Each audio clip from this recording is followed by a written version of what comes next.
Imagine walking into the gym on a completely empty stomach. No pre-workout banana, no oatmeal, no protein shake. Just you, some water, and the iron. To most people, this sounds like a recipe for disaster. We have been programmed to believe that we need fuel immediately before we exercise. We think that if we don't eat, we will pass out, lose muscle, or have a terrible workout. But what if that pre-workout meal is actually shutting down your body's ability to burn fat? What if training on an empty stomach is the biological cheat code to unlocking metabolic flexibility, spiking growth hormone, and accelerating fat loss? Today, we are looking at the cold, hard data on fasted training.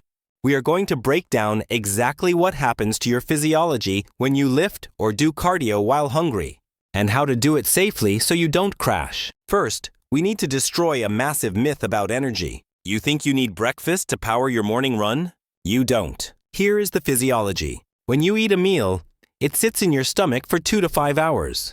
It takes even longer to reach your small intestine and actually enter your bloodstream. That means the energy you use for your 6 a.m. workout isn't coming from the toast you just ate at 5:30 a.m. It is coming from what you ate yesterday. The energy boost you feel after eating? That is mostly placebo and a blood sugar spike, not actual fuel reaching your muscle fibers.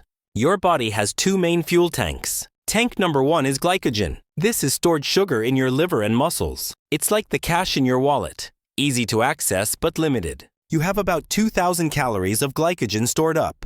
Tank number 2 is body fat. This is your savings account. Even a lean person has tens of thousands of calories stored as body fat. The problem is, as long as you keep eating, your body stays in sugar burning mode. It has no reason to touch the savings account. When you eat before the gym, your insulin spikes. Think of insulin as a one-way door. When insulin is high, fat can go into your cells, but it cannot come out. You are biochemically locking your fat stores. But when you fast for 12 to 16 hours, your insulin drops to baseline. The lock is removed. Now, when you start moving, your body has to switch fuel sources. This is called metabolic flexibility.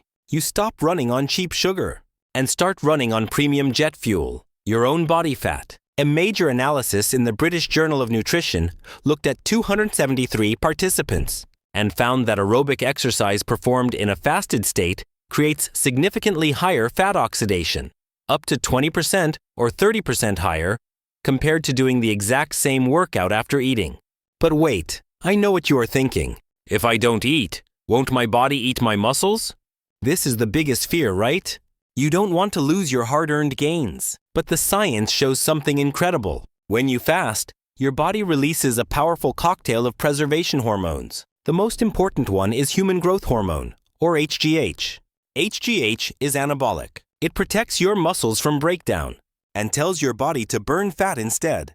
Both fasting and exercise spike HGH independently. But when you combine them, you get a synergistic effect. Studies have shown HGH levels can skyrocket up to 5 times or even higher during fasted training. Your body is smart. It knows you are hungry and hunting for food, so it preserves your muscles so you are strong enough to catch prey.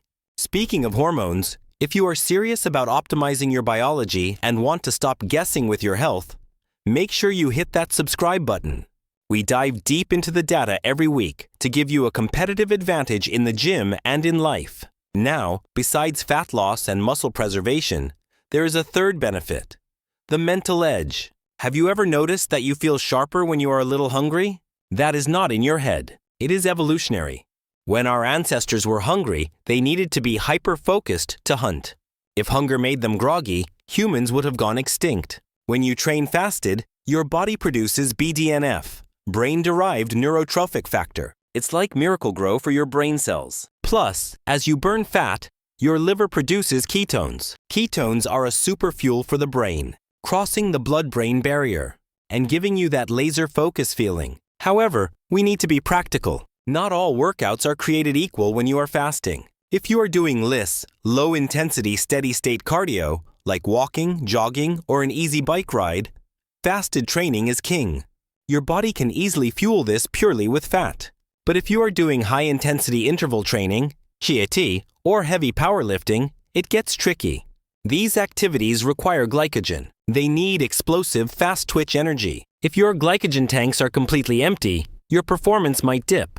You might feel weaker on your bench press or slower on your sprints. This doesn't mean you can't do them. It just means you need to adapt. If you are new to this, your performance will suffer for the first few weeks until your body becomes fat adapted.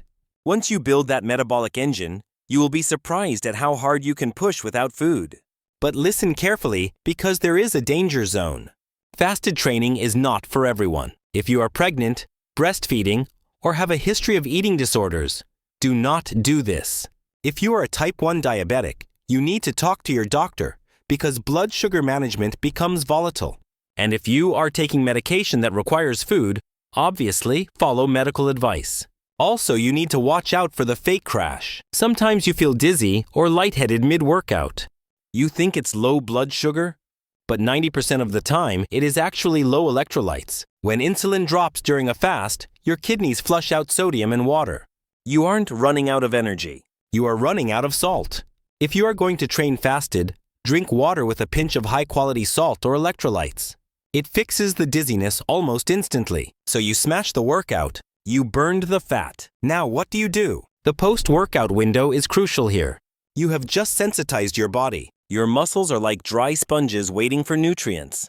Your insulin sensitivity is at its peak. This is the perfect time to eat. You do not need to sprint to the locker room to chug a shake within 30 seconds. The anabolic window isn't that short. But you should prioritize protein in your first meal. Your growth hormone is high. Your body is ready to repair. Give it high-quality building blocks: eggs, whey protein, chicken, or yogurt. If you want to eat carbohydrates, this is also the best time to do it. Since your insulin sensitivity is high, those carbs will be driven straight into the muscle to refill your glycogen tanks, rather than being stored as fat. Let's recap the protocol. Step 1. Stop eating 12 to 16 hours before your workout. That usually means just skipping breakfast and training in the morning. Step 2. Hydrate with water and electrolytes before you start. Step 3. Start with steady-state cardio or moderate lifting. Don't go for a 1-rep max on day 1. Step 4. Break your fast with a high-protein meal to maximize muscle protein synthesis. So, is fasted exercise magic? No. Thermodynamics still apply. You still need a calorie deficit to lose weight over time. But is it a powerful tool to optimize your hormones, accelerate stubborn fat loss, and improve mental clarity? Absolutely. Your body is not a fragile machine that shuts down without a granola bar. It is an adaptive, hybrid engine designed to perform. Now I want to hear from you. Are you team fasted or team fed? Do you hit PRs on an empty stomach? Or do you feel like you're going to pass out? Let me know your experience in the comments below. And if you want to know what happens to your body during the first 24 hours of fasting, hour by hour, check out this video right here. It explains the entire timeline of metabolic repair. See you there.